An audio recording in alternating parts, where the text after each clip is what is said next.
যখনই আমি একটা সবল ব্যাংককে যদি দুর্বল ব্যাংকের সাথে বাধ্য করি, স্বাভাবিকভাবে সবল ব্যাংকটা কিছুটা হলে দুর্বল হয়ে যাবে। আর ৫টা সমস্যা যখন একসাথে হবে, আরেকটা সমস্যা তৈরি হয়েছে। এটা একত্রীকরণ করে আরেকটা সমস্যাই তৈরি হয়েছে। বাট ফ্যাক্ট হচ্ছে এটাকে উত্তরণের উপায়টা কি? আপনাকে উত্তরণের উপায় থেকে প্রথমত যেটা করতে হবে যে ক্লাসিফাইড লোন যেগুলো হয়েছে, সেই ক্লাসিফাইড লোন থেকে একটা পোরশন এট লিস্ট আপনাকে কালেকশনে যেতে হবে। তারা কি যাচ্ছে না? এখন এই কালেকশন প্রসেসের ভিতরে যে গ্রুপগুলো ফল করেছে, এই গ্রুপগুলো এক্সিস্টই তো এখন নাই। যে 70% লোন নিয়ে গেছে তার তো এক্সিস্টেন্স এখনো নাই বাজারে।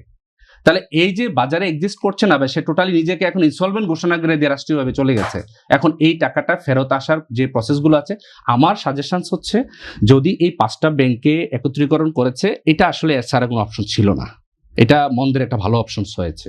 তারপর তাদেরকে বিভিন্নভাবে টাকা ছাপিয়ে সহযোগিতা করা হয়েছে। তার পাশাপাশি তাদের কিছু অফশোর ব্যাংকিং এর কিছু অপশন দেওয়া হয়েছিল। অফশোর ব্যাংকিং, এই অফশোর ব্যাংকিংটা যখন করা হয়েছে, এটাকে ভালো তদারকির ব্যবস্থা করা প্রয়োজন ছিল। অফশোর ব্যাংকিং কিন্তু মানি ফ্লাই এর একটা দারুণ একটা পাইপলাইন।